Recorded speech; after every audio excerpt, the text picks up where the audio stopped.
नमस्कार, आप देख रहे हैं गोल्डन हिंद और आपके साथ मैं हूं मंडलेश्वर सिंह।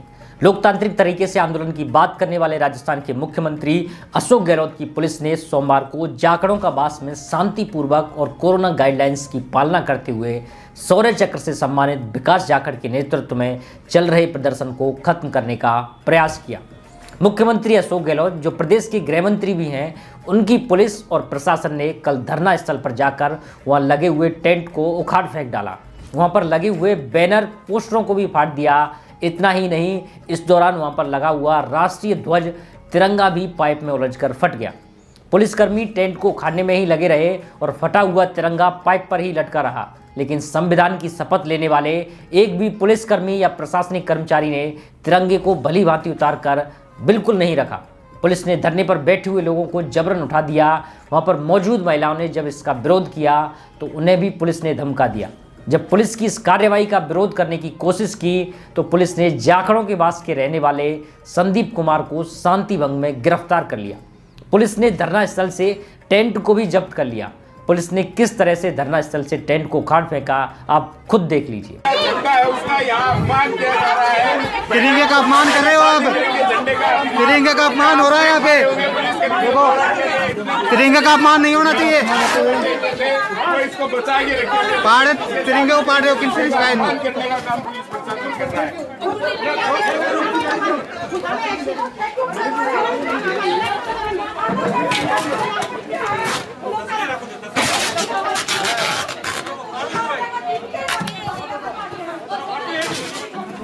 भाई झंडा उतार लो।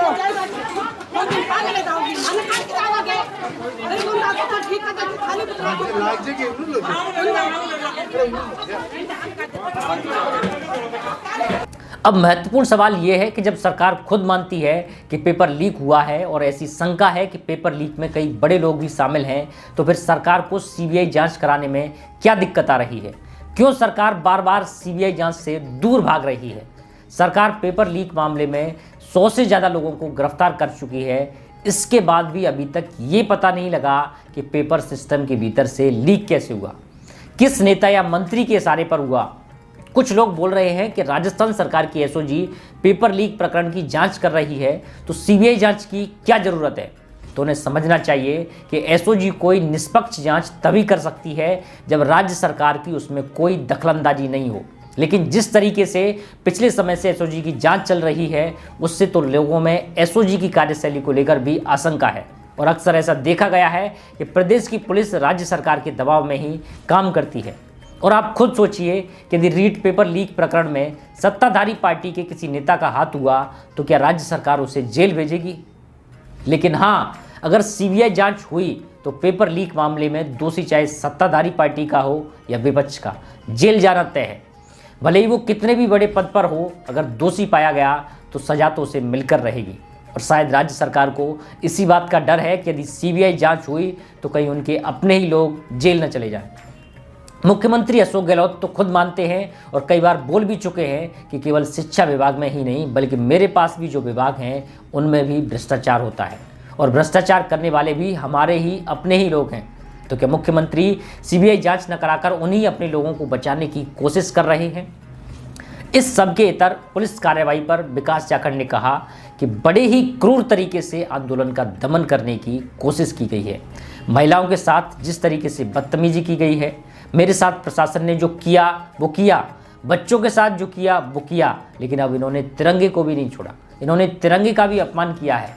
ऐसा लग रहा है कि 200 साल पहले के समय में जी रहे हो। अंग्रेजों की तरह सरकार दमन कर रही है। मैं पूछना चाहता हूं कि सरकार भर्तियों में घोटाले क्यों कर रही है? इनके पीछे सरकार का क्या हित छिपा है? सरकार दमनकारी नीति पर आमदा है, तानाशाह बनी हुई है, तानाशाह तरीके से आंदोलन को कुचलना चाहती है। लेकिन हम अपनी आवाज़ और बुलंद करेंगे। जाखड़ ने सभी लोगों से आह्वान किया है कि 26 जनवरी को पूरे प्रदेश में गांव-गांव, डाणी-डाणी में प्रदर्शन करें, रैली निकालें और इस मुहिम को ताकत दें। साथियों, मैं भी आपसे कहना चाहता हूं कि प्रदेश में एक के बाद एक भर्ती में पेपर लीक और धांधली के मामले सामने आए हैं। वो बेहद निराशाजनक है।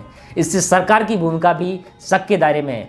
इसलिए सरकार से रीट की सीबीआई जांच की मांग कीजिए, धरना प्रदर्शन कीजिए, मुख्यमंत्री के नाम ज्ञापन दीजिए, पोस्ट कार्ड भेजिए, सोशल मीडिया पर आवाज़ उठाइए। जिस भी सभ्य और शांतिपूर्वक तरीके से आप सरकार से मांग कर सकते हैं कीजिए, ताकि दोषियों को कड़ी से कड़ी सजा मिले और प्रदेश में एक बेहतर भर्ती प्रक्रिया स्थापित हो सके।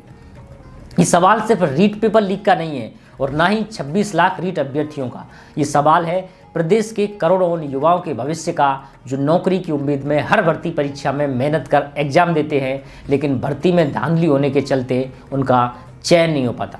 ऐसे ही जनहित के मुद्दों से जुड़े रहने के लिए देखते रहिए गोल्डन हिंद।